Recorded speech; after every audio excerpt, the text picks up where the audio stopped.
백수정 팀장은 조용히 처리해. Kali ini Minute akan membahas drama Korea yang berjudul My Dearest Nemesis. Tanpa berlama lagi, episode 10, mari kita review. Terus saja mesra-mesraan sampai subuh, tak ingin berpisah bara sedetik pun. Tapi Sujong baru teringat jika ia harus segera pulang jika tak ingin dimarahi ayah. Tapi ternyata ia terpergok ayah juga. Ayah tak setuju jika Sujong kembali bersama dengan Juyeon. Tapi Sujong meyakinkan ayah jika ia sangat menyukai Juyeon, hingga ayah pun akhirnya setuju. Bu sekretaris ternyata selama ini ada di pihak Juyeon. Ia sudah tahu dari awal dan sengaja menyembunyikan hubungan percintaan Juyeon dari nenek. Tapi nenek lebih pintar, jadi kini sudah tahu semuanya. Ban Juyeon pun dipecat dan sebagai pertanggungjawaban, sekretaris pun mengundurkan diri. Juyeon segera memohon, padahal selama ini ia hidup agar bisa diakui oleh nenek. Masa hanya dengan menyukai seseorang semuanya hancur begitu saja. Tapi perkataan nenek selanjutnya begitu menusuk hati.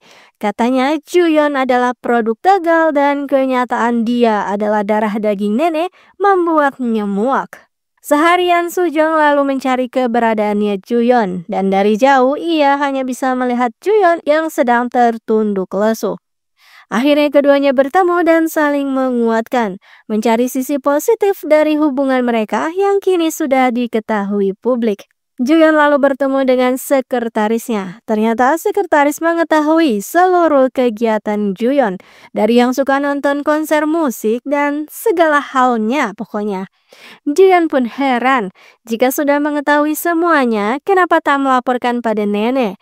Sekretaris mengatakan justru karena berusaha tenaga menutupi kesukaannya itu, hal itulah yang membuat Juyeon semakin mirip dengan nenek. Tapi akhirnya sekretaris luluh juga karena ia ingin melihat Ban Juyeon bahagia dengan orang yang dicintai. Respect. Juyeon pun memberikan penghormatan untuk sekretarisnya itu. Sedangkan di singgasananya, si nenek meminta agar Sujong juga ikut disingkirkan secara diam-diam. Lalu kini apa yang dilakukan oleh Juyeon? Ternyata ia memilih untuk datang ke rumah Sujong. Pengangguran itu kini sibuk sekali ingin mendapat poin dari ayah. Jadi meski tak punya keahlian, sok banget membantu ayah mereparasi barang. Subin pun langsung pamer pada kakaknya itu. Dan setelah seharian yang sibuk itu, meski lelah tapi Juyeon memaksa untuk membuat makan malam. Katanya itu adalah keahliannya juga. Dan benar saja masakannya begitu enak. Sujong yang baru datang keheranan melihat ayah dan adiknya kini sudah akrab dengan Juyeon. Bahkan ayah meminta Juyeon untuk menginap saja. Dan setelah ayah juga Subin tertidur, Juyeon dan Sujong melanjutkan pacaran mereka dengan membaca komik bersama. Lalu esok harinya, kini tibalah waktunya Sujong. Posisinya tiba-tiba diturunkan ke bagian operasional. Tim sungguh merasa tak percaya, namun Sujong akhirnya mengakui jika ia memang berpacaran dengan Ban Juyeon. Dan kini Sujong harus menahan diri. Ia mengikuti saja, bergabung dengan tim operasional yang isinya adalah para lelaki dan meskipun ia telah diremehkan oleh kaum lelaki itu. Tapi Sujong bisa membuktikan jika ia bisa bekerja apapun, dari membetulkan listrik dan mereparasi meja. Senior yang sedari awal tak suka pada Sujong, kini justru ikut marah.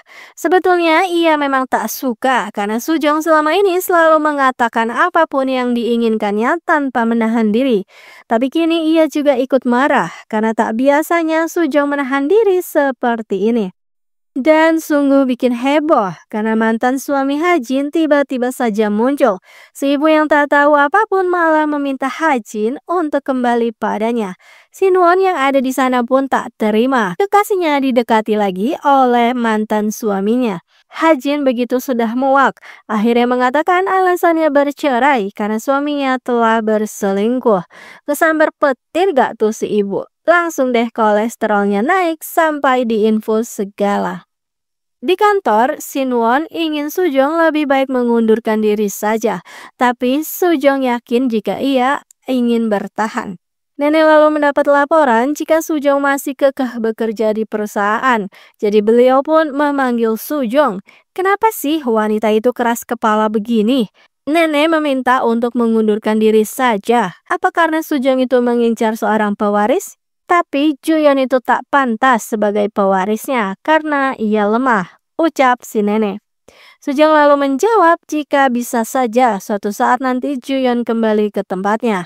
Dan ini bukanlah tentang sosok pewaris, tapi ia hanya ingin menyatukan Juyeon dengan satu-satunya keluarganya, yaitu nenek alias sang ketua Yongsung Group.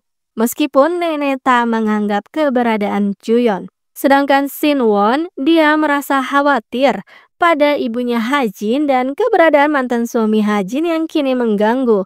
Tapi ternyata niatnya tak disambut baik oleh Hajin. Karena menurutnya Sinwon sudah melewati batas. Dan kini mereka tak sejalan lagi. Jadi tentu hubungan mereka tak bisa diteruskan. Sedangkan Juyeon sudah merasa ada yang ganjil dan benar saja kan. Ia akhirnya melihat Sujong sedang bersama tim operasional. Juyeon tentu sangat kesal karena Sujong menahan diri seperti ini. Tapi Sujong ingin Juyeon menghormati keputusannya itu. Proyek kerjasama dengan kota Hana siap diluncurkan. Proyek yang melibatkan Sujong dan Juyeon. Tapi kini itu semua berjalan tanpa mereka. Dan saat acara utama akan dimulai, tiba-tiba pintu terbuka. Dan di situ sudah ada Ban Ji-yeon dengan setelan lengkapnya. Wah, apakah Ban Ju-yeon sudah kembali ke posisinya? Kita tunggu di episode mendatang sama-sama ya.